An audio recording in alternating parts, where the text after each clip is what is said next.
हाँ परिचय दिखाँ। ମୁଁ ହେଉଛି ପଠାଣି ପରିଡ଼ା। ମୁଁ 18 ମାସରେ ଫଳ ବେପାର କରେ।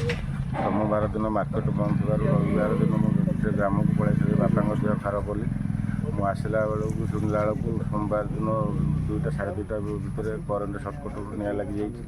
ମୁଁ ଶୁଣିଲା ମାତ୍ରେ ସାଙ୍ଗେ ସାଙ୍ଗେ ଘରୁ ଫେରିଲି ପାରାଦ୍ୱୀପ। ଆସିଲା ବେଳକୁ ଦେଖିଲା ବେଳକୁ ମାର୍କେଟ ଭାଇମାନେ ସମସ୍ତେ ମିଶିକି ସହଯୋଗ କରିଛନ୍ତି, ହେଲେ ଅଗ୍ନିକୁ ଆଉ ରକ୍ଷା କରିପାରିନାହାନ୍ତି। ସବୁ 4 ବଖରା ଆମର ଏଠି ଥିଲା, ଆମେ 4 ଜଣ ପରିବାର ଥିଲୁ।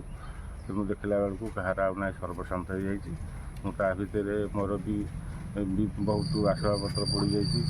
ସାଇକେଲ, 2ଟା ଫ୍ୟାନ୍ ଆଉ ବିଭିନ୍ନ ପ୍ରକାର ଜିନିଷ, ମୋର ପଇସା ବି ମହାଜନ ପଇସା 30,000 ଟଙ୍କା ରଖିଥିଲି। ମୁଁ ସେଥିରୁ 4,000 ଟଙ୍କା ନେଇଥିଲି, ଆଉ 26,000 ଟଙ୍କା ଥିଲା। ଆହୁରି ଖୁଚୁରା ପଇସା ବି 10 ଟଙ୍କିଆ 5 ଟଙ୍କିଆ, ତା ଭିତରେ ବି 3-4 ହଜାର ଟଙ୍କା ଥିଲା। ସବୁ ଆସିଲା ବେଳକୁ କିଛି ଆଉ ନାହିଁ, ସବୁ ଭସ୍ମ, ସବୁ ଜଳିଯାଇଛି। ସବୁ ଜଳି।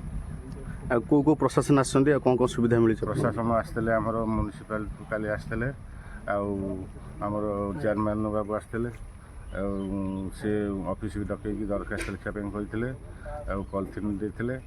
ଆଉ ଆଜି ବିଜେପି ତରଫରୁ ଆମର ମାର୍କେଟ ପ୍ରେସିଡେଣ୍ଟ ଅମିତ ବାବୁ ଆସିଥିଲେ, ତାଙ୍କ ସାଥିରେ ସୁବ୍ରତ ବାବୁ ଆଉ ଅନ୍ୟାନ୍ୟ ଆମର ବାଜା ଫାଜା ସମସ୍ତେ ଆସିଥିଲେ।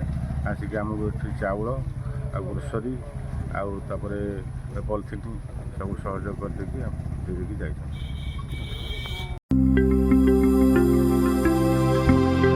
लेटेस्ट न्यूज अपडेट पाई www.nowodisha.com को लॉगिन करंतु।